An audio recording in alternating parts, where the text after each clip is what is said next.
सुप्रभात। मन की निर्मलता तथा सात्विकता। मन की निर्मलता तथा सात्विकता। यदि आप गंदे फटे कपड़े पहने हैं, आपका शरीर गंदा हो,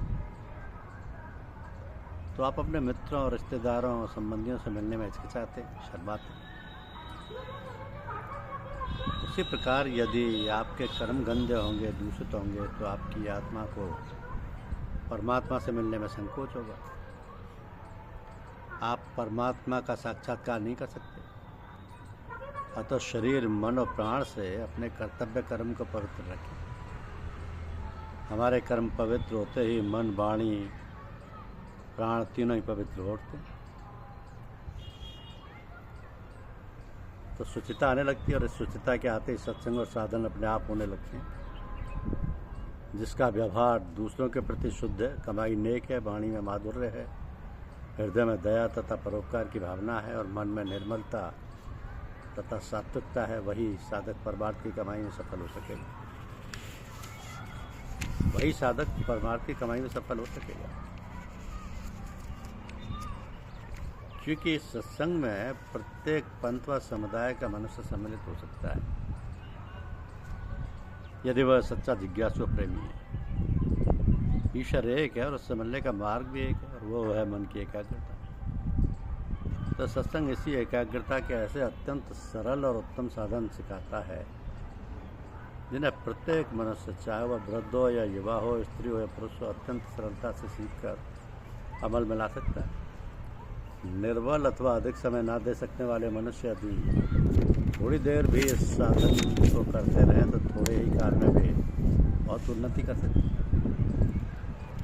क्योंकि प्रत्येक धर्म में 4 बातें मुख्य होती हैं। वैदिक भाषा में इनको कर्म, उपासना, ज्ञान और साक्षात्कार कहते हैं। इस्लाम में इनको शरीयत, तरीकत, मार्फत और हकीकत कहते हैं। तो कर्मकांड तथा शरीयत हर मजहब में अलग अलग है। जहाँ से उपासना या तरीकत का आरंभ होता है, वो लगभग सबका एक ही है, केवल शब्दों का भेद है। मूर्ख बिना सोचे समझे आपस में लड़ते झगड़ते और एक दूसरे को बुरा कहते हैं। तो शुभ कर्म हमको स्वर्ग तक ले जा सकते हैं, इससे आगे उनकी पहुँच नहीं है। यदि ईश्वर प्राप्ति की इच्छा है, तो कर्मों के साथ साथ उपासना और ज्ञान के अधिकारी बनो, तब काम बनेगा, वरना यही चक्कर खाते रहोगे। अनंत सुख व शांति प्राप्त नहीं हो सकेगी। तो जो कार्य बाह्य इंद्रियों से किए जाते हैं उनको कर्म कहते हैं, और जो आंतरिक इंद्रियों, मन और बुद्धि से किए जाते हैं उनको ज्ञान और उपासना कहते हैं। यह शास्त्र का मत है। अब मनुष्य कर्म देखभाल कर और पढ़ा कर सकता है, परंतु उपासना किसी जानकार से सीखे बिना नहीं कर सकता। उपासना चित्त की एकाग्रता एवं चित्त की एक विशेष अवस्था का नाम है, जिसके साधन सतगुरु के मार्गदर्शक से सीखने पड़ते हैं। तो परमात्मा और हमारे मध्य की चीज़ सतगुरु यानी मार्गदर्शक है, जिसको हम मीडियम या बिचौलिया, वसीला या जरिया कह सकते हैं। तो बिना उसकी सहायता के हम किसी तरह प्रगति नहीं कर सकते। तो साधकों का पूरा विश्वास परमात्मा पर होना चाहिए। हर अपने बड़े की इज्जत और छोटे के लिए प्यार और उसकी ज़रूरतों को यथाशक्ति पूरा करने की कोशिश करें, और उसके कसूर से चश्मपोशी, अपने बराबर वालों के साथ मोहब्बत और हमदर्दी।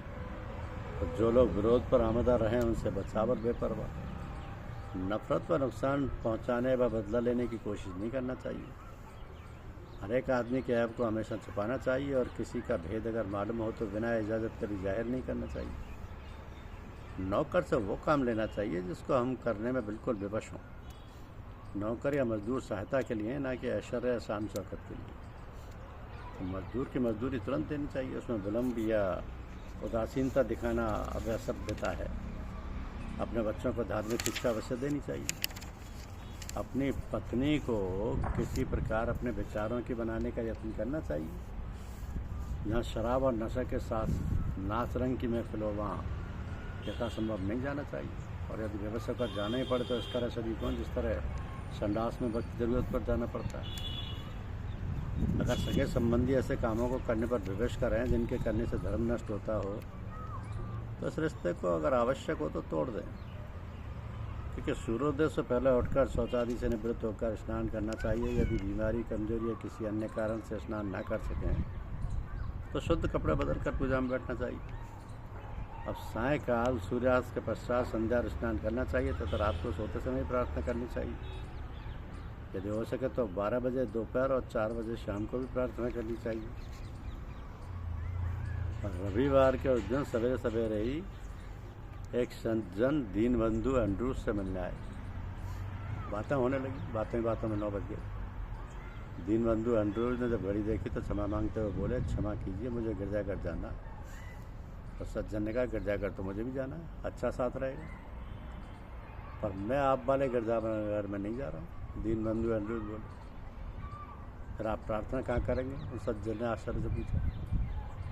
दीनबंधु मुस्कुराए और उन सज्जन को साथ आने को कहा। वह उन्हें लेकर नगर की स्वच्छ गलियों को छोड़ते हुए हरिजन बस्ती की एक झोपड़ी में जाकर घुस गए। वहाँ एक बूढ़ा खाट पर लेटे 10-12 वर्ष के बच्चे को पंखा चल रहा था। तो दीनबंधु ने बूढ़े के हाथ से पंखा ले लिया और बोले, बाबा अब आप जाइए। बूढ़े के जाने के बाद वे साथ आए सज्जन से बोले, ये बालक अनाथ है और क्षय रोग का रोगी है। पड़ोस का ये बूढ़ा ही इसकी देखभाल करता है, परंतु 10 से 2 बजे तक काम पर जाना होता है उसे। इस बीच में उसकी सेवा करता हूँ। 4 घंटे बाद वह बूढ़ा वापस आ जाता है। यही मेरी पूजा प्रार्थना है और यह झोपड़ी मेरा गिरजाघर। इसको कहते हैं पूजा पाठ। तो सेवा इसको भी कहा जाता है,